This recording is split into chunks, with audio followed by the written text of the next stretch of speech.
Hello friends, welcome to ELS English Literature Studies with Kaur Harpreet. Today's topic is about Paradise Lost, and today I will discuss its summary in brief, then analysis of Paradise Lost, and these are the three important points I'm going to discuss today. So let's get started with today's topic. Paradise Lost. Paradise Lost is an epic poem in blank verse by the 17th century English poet John Milton. The first version, which was published in 1667, consists of 10 books with over 10,000 lines of verse. A second edition, followed in 1674, arranged into 12 books with minor revisions, right? This work, Paradise Lost, is considered to be John Milton's masterpiece, and it helped to solidify his reputation as one of the greatest English poets. और जो मेरे friends मेरे साथ पिछले 3 सालों से जुड़े हुए हैं उनको जॉन मिल्टन इंट्रोड्यूस कराने की I don't think there is need, because I have discussed it and you can watch those videos, right? For new subscribers, for new friends, you can watch those videos. I will provide link in the description box, right? So let's get continue. I was talking about Paradise Lost, which solidified Milton's reputation as one of the greatest English poets, right? This poem concerns the biblical story of the fall of man, the temptation of Adam and Eve by the fallen angel Satan. I'm going to discuss it in summary, and their expulsion from the Garden of Eden, right? The whole book, Paradise Lost, is an epic poem, which is a long story told in verse form. Any poem can be heroic, but the epic is separated from other heroic narratives. How it is different? It is different through its magnitude. It is different through its style. In simplest terms, we can say epics are very long poems and written in a highly elevated style, right? The original Homeric epics, sometimes called as primary epics, were orally recited. These epics were orally recited by bards and involved ritualistic presentations, right? Milton chose not to copy Homer and Virgil, but to create a Christian epic. His creation, we can say, is still a work of great magnitude in an elevated style. Milton chose not to write in hexameter or in rhyme because of the natural limitations of English. Instead, we can say, he wrote in unrhymed iambic pentameter or blank verse, right? The most natural of poetic technique in English. The major achievements in English verse were made by John Milton and William Shakespeare. Milton also chose a new kind of heroism to magnify, and ultimately he created a new sort of epic, a Christian epic that focuses not only on the military actions but that create a nation, but on the moral actions that create a world, right? The poem Paradise Lost is written in blank verse or lines of unrhymed iambic pentameter, and this poem is over 10,000 lines long. Milton had become blind by the time he composed much of his poems, right? Much of this poem, Paradise Lost. And to know more about Milton's life and works, you have videos available on my channel. And this poem is a retelling of the story of Adam and Eve from the biblical book of Genesis, which describes the creation of heaven and earth and of Adam and Eve. This poem fleshes out this story and imagines the couple's reaction. Couple means Adam and Eve's reactions to the events that led to them being expelled from the Garden of Eden, or being expelled from the paradise, right? Next is about characters. These are the characters: Saturn, Adam and Eve, Beelzebub, Raphael, Sun. Friends, I have already discussed characters. Now question arises, मुझे मेरे friends के comments आएंगे कि ma'am जब already characters आपने discuss कर लिए हैं, then what is the need to introduce here? Friends, मेरे बहुत सारी हर वीडियो के साथ बहुत सारे नए सब्सक्राइबर्स जुड़ जाते हैं, जिनके कारण मुझे उनको भी अपने साथ लेके चलना पड़ता है, right? So I have to tell them कि I have discuss this thing, and link will be provided in the description box for my new subscribers. और जो मेरे पुराने फ्रेंड्स हैं, अगर उनको मेरी चीज कोई रेपिटेशन लगती है तो it is not a compulsion to watch it, you can skip the video, right? So मुझे हर एक का देख के चलना पड़ता है। और जब मैं कोई भी टॉपिक डिस्कस करती हूँ तो मैं चाहे छोटा छोटा क्लिप ही डालूं, लेकिन मैं उसकी रिवीजन साथ साथ जरूर कराती हूँ, ठीक है। Please keep this thing in mind, right, कि अपना अपना पढ़ाने का तरीका होता है। If you are not comfortable with me then you can skip the video, right? So for correctors you can watch my videos, right? And one thing more before starting analysis, बहुत सारे मेरे सब्सक्राइबर्स हैं जो मुझे comment करते हैं कि ma'am we want your notes in written form. Actually I used to give full fleshed notes in written form free of cost, right?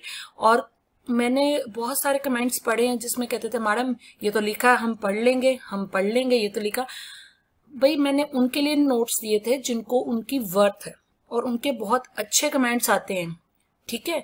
और अब जो मैं क्या करती हूँ, सिर्फ डिस्कशन करती हूँ, और मेरे बहुत सारे सब्सक्राइबर्स हैं जिनको की नोट्स पीडीएफ फॉर्म में चाहिए, और जिनको जो मैं बोलती हूँ मेरा कंटेंट अच्छा लगता है उनको वो रिटन फॉर्म में चाहिए। Then they can click on the link which I will provide in the description box, right? आप मुझे वहां पे डिस्क्रिप्शन बॉक्स पे जो लिंक दिया है जहां, तो वहां पे क्लिक कर सकते हो, या फिर आप मुझे कमेंट भी कर सकते हो, पर्सनली कमेंट कर सकते हो, ठीक है। I will reply. ये उनके लिए हैं जिनको वाकई ही नोट्स चाहिए और जो वाकई ही मेरे कंटेंट को पसंद करते हैं, right? So now coming to the analysis start करने से पहले the poem, right, opens with the lines of man's first disobedience and the fruit of that forbidden tree whose mortal taste brought death into the world and all are woe, right? अब पहले मैं analysis करवाऊंगी, फिर मैं book summary करवाऊंगी। वो भी क्यों, the reason behind this is कि जिनको एनालिसिस चाहिए, क्योंकि मिल्टन पैराडाइज लॉस्ट की समरी बहुत ज्यादा अवेलेबल है यूट्यूब पे, और जिनको वो समरी मेरी नहीं सुननी है they can check out up to analysis. उनका टाइम वेस्ट ना हो और वो यहाँ तक वीडियो देखे, राइट? सो इतना कुछ आपके बारे में सोचने के बाद I hope you will like the content, it will give moral support, और आपसे एक्सपेक्ट किया जाता है कि आप पॉजिटिव रिस्पॉन्स दोगे, राइट? ये उनके लिए जो मेरे 100-200 में एक जना जो कमेंट करता है, right? So come to the analysis. When we talk about Paradise Lost, these are the first lines, and these lines brief about the whole part of the epic tale. The first disobedience, the man's first disobedience comes about when the devil, in the form of a serpent, tempts Eve to take and eat some fruit from the tree of knowledge. Eve then tells Adam what she has done, and he too tastes the forbidden fruit, right? And this episode is so well known that the phrase forbidden fruit is widely used in society to refer to something tempting, which is, we can say, which is oftenly morally dubious, jiska ki double meaning hai, right? Many people assume that fruit was an apple, and like many writers before him, Milton calls this a fatal fruit, right?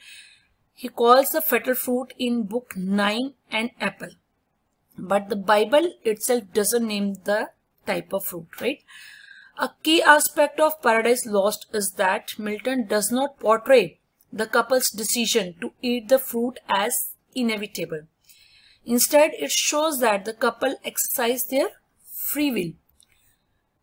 While Eve was seduced by the serpent, she still chose to eat the fruit, as did Adam in turn. Right पहले Eve ने खाया fruit because she was seduced by the serpent. वो उसको उसकी बहुत praise करता है, Satan serpent के रूप में आता है, उसकी बहुत प्रेज करता है उसको। वो we can say he praise her beauty, जिसके कारण की ईव उसके चंगुल में फंस जाती है, राइट? और वो फ्रूट खा लेती है, and Adam did the same thing. Adam भी खा लेता, right? Now the couple had the power to rule over everything on earth, with the only exception that this particular fruit was out of bounds, कि वो सिर्फ इस fruit को नहीं touch करेंगे, and God expected this rule to be kept on trust as a sign of their obedience to him, right? And this is key because, as the poem states, Milton wanted to use the events to demonstrate the ways of God to people. The poem illustrates how he considered Adam and Eve to have within themselves the capacity to withstand temptation, but they chose not to. This decision is known as the fall because it is the moment when the couple and all the descendants fell from God's grace, right? This is known as the fall. As well as while telling the story of Adam and Eve and their fall, the poem side by side also narrates the story of Satan, right? Who is also known as Lucifer. Satan was a fallen angel who was banished to hell. And after his expulsion, the devil famously claims that it is better to reign in hell than to serve in heaven. Most of क्या सब students ने ये line सुनी होगी. It is better to reign in hell than to serve in heaven. Milton coined the name Pandemonium for the capital of hell, right? And Satan's motivation to lead Adam and Eve into sin is part of his scheme to extract revenge on God for his banishment. While living in innocence in this Garden of Eden, Adam and Eve had the pleasurable task of tending the garden. The reason the clown in William Shakespeare's play Hamlet comments that, he comments there is these are lines in Hamlet, there is no ancient gentleman but gardeners, teachers and grave makers. They hold up Adam's profession, right? And after the fall, the Son of God is sent to earth to mete out punishments. Adam is told that he will have to toil in back-breaking labor, or he will have to do labor in the gardens, right? उसको ये बहुत labor करनी पड़ेगी to earn the food, खाना जुटाने के लिए. और lady को क्या करना पड़ेगा, who is represented by Eve, that Eve's punishments include that she will bring forth in sorrow and experience pain in childbirth. And the ultimate consequence of the fall is that it brings death to earth. Book 10th. Right? It ends with Adam and Eve prostrate on the ground, their tears watering the earth as full of remorse. They beg for forgiveness, right? This is the moment in the poem when the couple show that they have learned from their actions and want to make amends, right? Next, after this, I'm going to discuss summary. So let's continue. So let's get started with book number 1. Book number 1 of Paradise Lost. It begins with the prologue in which Milton performs the traditional epic task of invoking the muse and starting his purpose, right? He invokes the classical muse, but he also refers to her as the heavenly muse. The fallen angels, they survey. What they survey? They survey their state. Satan, roused by Beelzebub, summons a council of demons, and they build Pandemonium to house their parliament, right? Book number 2. At the start of book 2, Satan sits on his throne and addresses the assembled devils as to the course of action they should follow. वो क्या उन्होंने action करना है उसके लिए Satan क्या करता है? He addresses the assembled devils, and 4 of his devils speak. What are the names of the devils? जो 4 devils वहाँ पे हैं, they are Moloch, Belial, Mammon and Beelzebub, with Beelzebub being Satan's mouthpiece.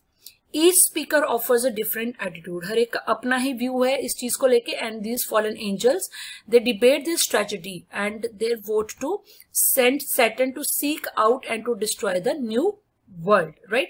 That was created at the moment they fell. An act of revenge which takes Satan out of Hell's Gate and into the realm of chaos from which he sees earth. Next is book 3. Friends, this is summary in brief. मैंने पहले ही बोला ये बहुत brief में summary, but it will be easy for you to understand the outline. इसमें सारी outline clear है Paradise Lost की, और summary बहुत brief में है, right? Next is this book number 3. Book number 3 opens with a prologue, often called as the prologue to light, that is addressed to the holy light of God and heaven, right? That is referred to the holy light. In this prologue, Milton asks for God's light to shine inwardly so that he can reveal what no man has seen. God sees Satan's flight, and he explains man's fall due to disobedience in his free will, but the Son of God offers himself as a ransom for the rebellious human race. Satan deceives Uriel, a guardian angel, And the last scene of book 3 shows Saturn as a shapeshifter. He assumes the appearance of an angel of lesser order, right? And why he assumes his shape? To speak with the archangel Uriel on the sun, and is directed to Earth.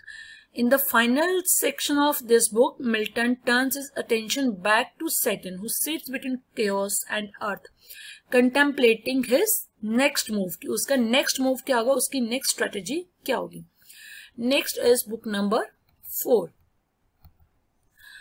Now this book opens with a soliloquy by Saturn as he looks towards Earth. He thinks on all what he has done till now. He concludes that his only aim is to divide God's kingdom, right? He will carve out a place where he can reign. उसको एक जगह चाहिए जहाँ पे वो राज कर सके. And he moves towards Earth and Paradise, the Garden of Eden. He is impressed with the beauty of Eden and the pure air he breathes, right? He begins to plot the destruction of God's new creation. He sees man for the first time as Adam and Eve walking through the garden, while Saturn admires the pair, this couple, and admits that he does not want to destroy their peaceful life in paradise, right? And Saturn is tormented by the beauty of creation, and he discovers Adam and Eve living in perfect harmony. And hearing them, they were talking about the tree of knowledge. What he did, he turns himself into a toad and whispers temptation into the sleeping Eve's ear, that those in hell seek a better place, but he is discovered by the guardian and he was expelled by Gabriel. Next is book number 5. Eve tells Adam of her disturbing dream, in which an angel-like being tempted her to eat fruit from the tree of knowledge. And Raphael arrives. He was sent by God. Why he was sent? He was sent to warn Adam and to remind Adam that he and Eve have free will, right? That Satan intends to tempt them to evil, and that they have power to resist Satan as well as the free will to give in. Adam and Eve may be able to attain a purer state and be like the angels if they obey God. इस book में क्या कर Raphael उनको क्या करता है? Warn करता है, right? Next is book number 6. Raphael tells Adam of the war in heaven between rebel angels and God's army. He tells about the war in heaven, right, between rebel angels and God's army. He appoints Michael and Gabriel to lead this war, right? He to lead heavenly forces against Satan's army. Michael and Gabriel will lead this war, and this battle lasts 2 days, ending when God drives Satan's army over the edge of heaven and they fall through chaos into the pit prepared for them. Next book. Raphael tells Adam that after the rebellious angels were defeated, God wished to add a new creation. God decided to create mankind to live on earth. He describes that God is sending his son to create the world in 6 days. And he warns Adam again of the deadly prohibition on the tree of knowledge. Through obedience to God's will, man would finally unite earth with heaven.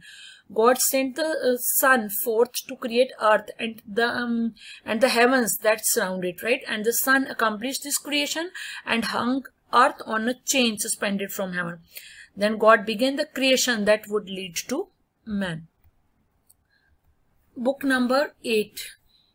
In this book, Adam continues his conversation with Raphael in this book, right? He asks Raphael about the movement of the stars and planets. The angel says that God has made something unknowable. Ultimately, Raphael adds the complexities of the universe are beyond man's comprehension, and man should be satisfied with what God allows him to know. Then Adam tells Raphael, who was on a mission to guard hell, when God made Adam, the story of how man was created. Adam explains to Raphael that his love and desire for Eve because of her physical beauty. He knows that Eve is less close to God than him, but he feels literally weakened by her because of her attractiveness, right? Raphael explains that Eve has been created as his inferior. She is outwardly beautiful, but on the interior or on the spiritual side, she is not Adam's equal. He adds that Adam's love for Eve must rise above mere sexual desire. He admits that, and Adam admits his love for Eve as a spiritual and intellectual companionship, right? All these things, these incidents happened in book number 8. Finally, what happened? Finally, Raphael admonishes Adam to remember God's warning and not to be under any sort of influence of Satan. He also tells Adam not to allow passion to overcome reason and cause him to disobey God. Next book is book number 9. Now Satan returns to Eden 8 days after being forced out by Gabriel, right? He decided to approach Eve in the form of a serpent, which he considered to be the subtle beast of all the field. And after approaching Eve, he praises her beauty. To satisfy Eve's curiosity, the serpent or the Satan, who is in the appearance of serpent, right? He replies that he learned speech by eating the fruit of a particular tree. Eve जो होती है, Eve की curiosity serpent को देख के Satan जो कि serpent की फॉर्म में आया है, वो सर्पेंट की अपीयरेंस में आया है, तो ईव की क्यूरियोसिटी बहुत बढ़ जाती है कि ये बात कैसे करा है, कैसा सर्पेंट है, how he can talk to me.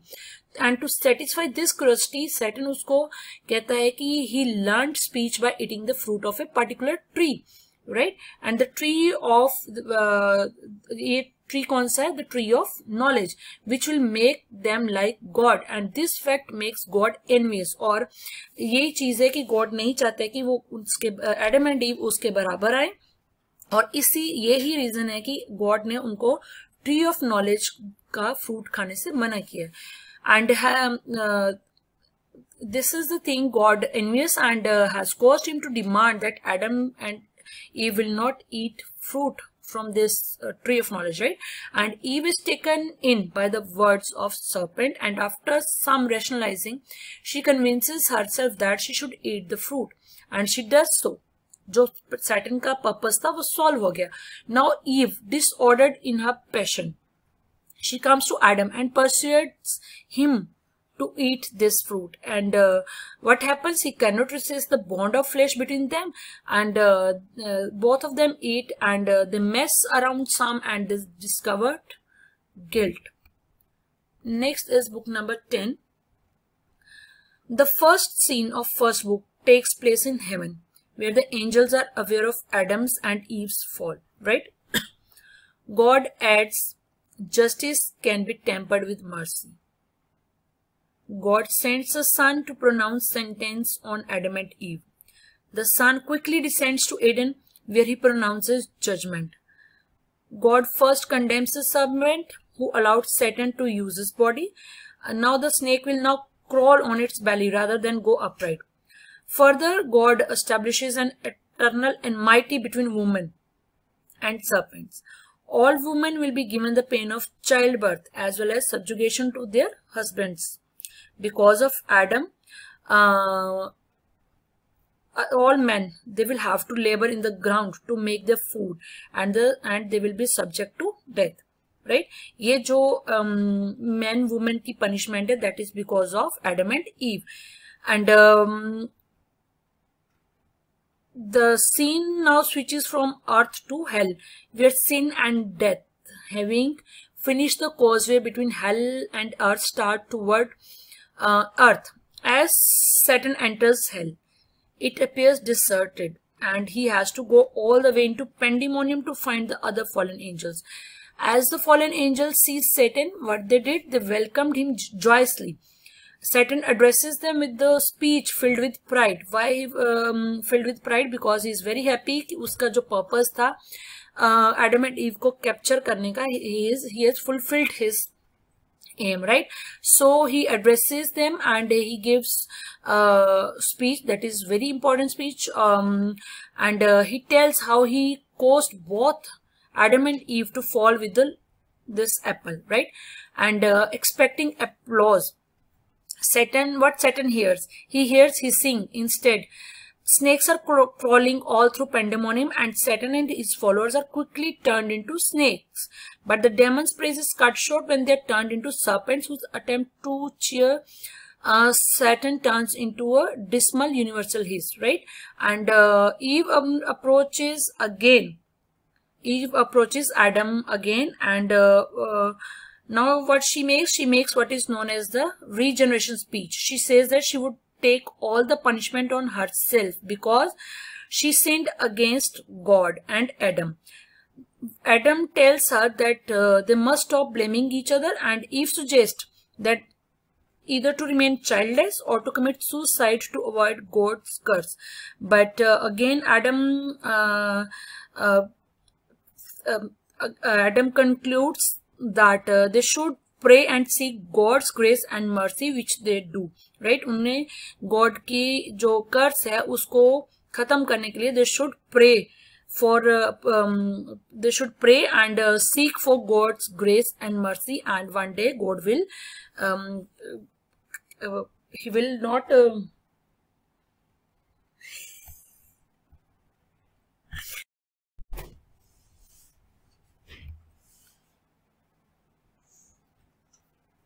Eve suggests that either to remain childless or to commit suicide to avoid God's curse. But Adam concludes that they should pray and seek God's grace and mercy, which they do. Next is book number 11. Adam and Eve offer sincere prayers to God for forgiveness. The Son wants the Father to show grace and mercy to the humans, saying that he will make up for any inadequacies in man through his own incarnation and death. And God accepts the Son's intercession, but he says that Adam and Eve cannot remain in Eden, right? And they must still suffer from the judgments God has proclaimed, and they must die. Now God summons all the angels to hear his final pronouncement and assign Michael to go to earth and expel Adam and Eve from the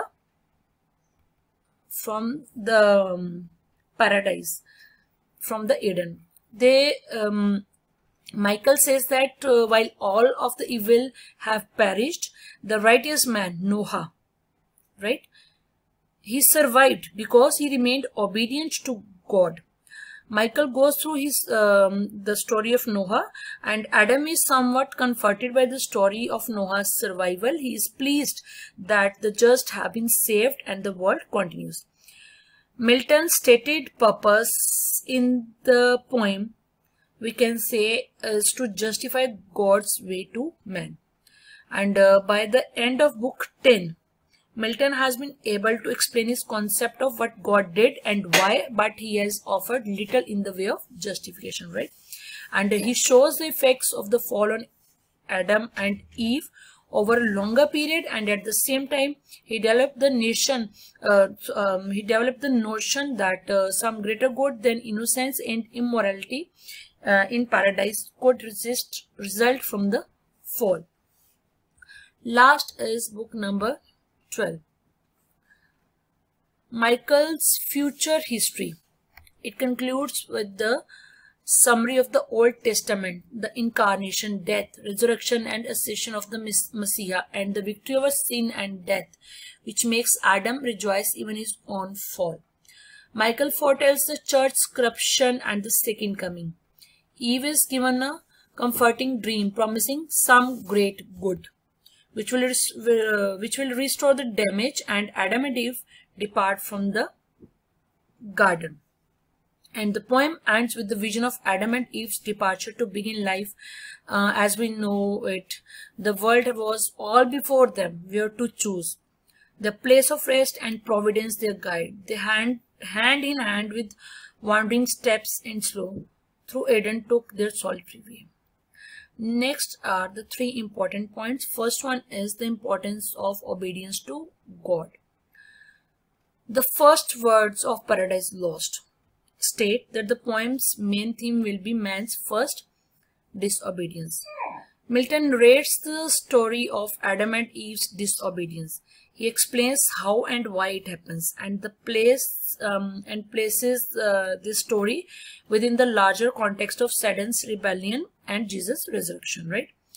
Raphael tells Adam about Satan's disobedience in an effort to give him a firm grasp of the threat that Satan and humankind's disobedience poses. Paradise Lost presents two moral paths that one can take after disobedience. First one is the downward spiral of increasing sin and degradation represented by Satan, and the second is the road to redemption represented by Adam and Eve. While Adam and Eve are the first humans to disobey God, Satan is the first of all God's creation to disobey. His decision to rebel comes only from himself. He was not persuaded or provoked by others. Also, his decision to continue disobey God after his fall into hell ensures that God will not forgive him. Adam and Eve, on the other hand, they decide to repent for their sins and seek forgiveness. Unlike Satan, Adam and Eve understand that their disobedience to God will be corrected through generations of toil on earth, right? And next is the hierarchical nature of the universe. Paradise Lost includes hierarchy, the layout of the universe with heaven above, hell below, and earth in the middle. It presents the universe as a hierarchy based on proximity of God and His grace. This spatial hierarchy leads to a social hierarchy of angels, humans, animals, and devils. The sun is closest to God with the archangels behind him. Adam and Eve and earth come next, with Satan and the other fallen angels following last. To obey God is to respect this hierarchy, right? Satan refuses to honor the sun as his superior, thereby questioning God's hierarchy. As the angels in Satan's camp rebel, they hope to beat God and thereby dissolve what they believe to be an unfair hierarchy in heaven. Satan argues that they can make their own hierarchy in hell, but they are nevertheless subject to God's overall hierarchy. Third important point is the fall as partly fortunate. After he sees the vision of Christ's redemption of humankind in book number 12, Adam refers to his own sin as a happy fall, suggesting that the fall of humankind. Now Adam and Eve's disobedience allows God to show his mercy and temperance in their punishments and his eternal providence toward humankind, right? And this display of love and compassion given through the Son is a gift to humankind. Humankind must not experience pain and death, but humans can also experience mercy, salvation. They would not have been able to had they had not disobeyed. अगर उन्होंने disobey ना किया होता तो ये सब उनको face ना करना पड़ता. While humankind has fallen from grace, individuals can redeem and save themselves through continued devotion and obedience to God. The salvation of humankind in the form of the Son's sacrifice and resurrection can begin to restore humankind to its former state. In other words, good will come of sin and death, and humankind will eventually be rewarded. This fortunate result justifies God's reasoning and explains his ultimate plan for humankind. So friends, this is all about today's topic, and if you want more about like glossary for Paradise Lost and long answer questions, short answer questions, character sketch, all these things, if you want, you can click on the link given in the description box. So if you like my content, please hit the like button, share and subscribe my channel. Thanks a lot for watching.